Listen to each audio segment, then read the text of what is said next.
Et je vous avais sûrement parlé à un moment ou à un autre dans le cours de ce qu'on appelle les 5 obstacles, les 5 états qu'on rencontre en pratiquant la méditation.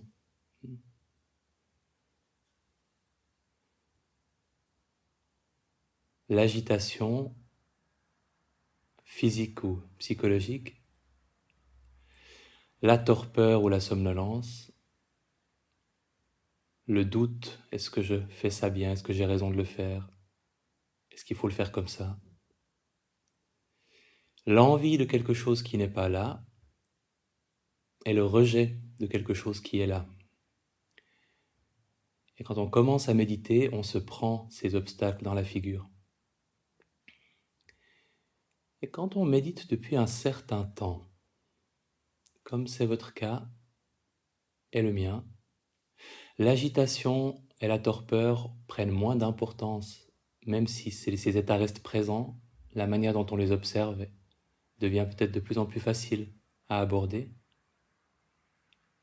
La même chose pour le doute.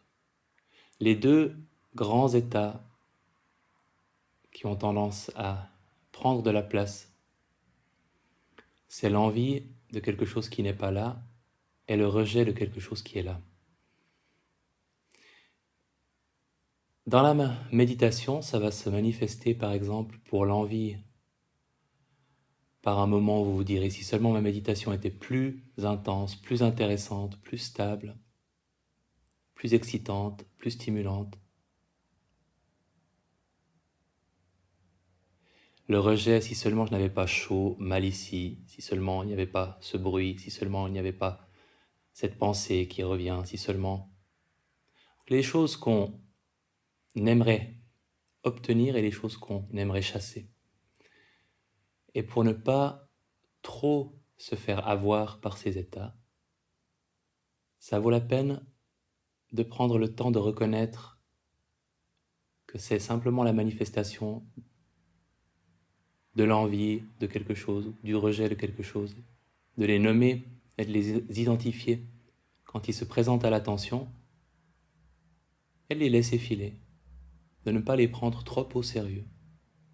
Et on a tous nos tendances. Il y a des petits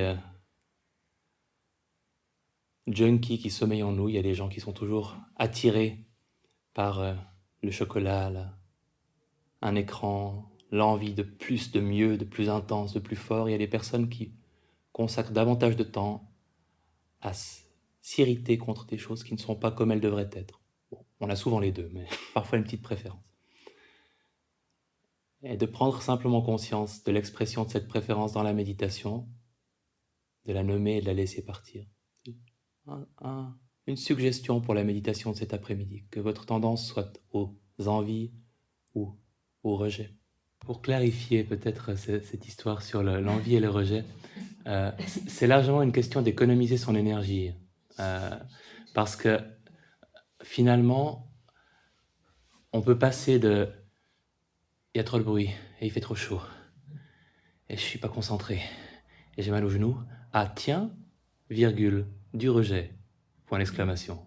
Et mentalement, c'est une économie d'énergie. Et on peut passer de « si seulement j'étais plus concentré comme hier, si seulement je me sentais vraiment flotter comme la semaine passée, et si seulement j'étais plus ceci et plus cela », à de l'envie. Et c'est très confortable parce qu'on a des problèmes à résoudre qui se transforment en un état d'esprit qu'on peut observer. Et évidemment, c'est un art, c'est plus facile dans la méditation parce que si on a l'envie d'une plaque de chocolat dans la journée, on a la possibilité de la prendre. Alors que quand on est dans la méditation, par définition, ce qui n'est pas là n'est pas là, on ne peut pas le faire venir, donc on est plus en position d'observer l'envie comme étant simplement de l'envie et le rejet comme étant simplement du rejet. Évidemment, ce que ces deux états ont de magique, c'est qu'ils transforment une personne parfaitement heureuse en une personne insatisfaite. Parce que quand l'envie apparaît, ce qu'on avait qui nous convenait parfaitement bien devient insuffisant, et quand le rejet apparaît, ce qu'on avait devient insupportable, parce que plein de défauts et de choses à changer et à faire disparaître. Donc, les autres classiques que sont l'agitation, la torpeur, le doute, après un cours de méditation de 8 semaines, on sait à peu près les voir comme ce qu'ils sont. Mais l'envie et le rejet, c'est un peu le travail de toute une vie pour les voir comme étant de l'envie et du rejet.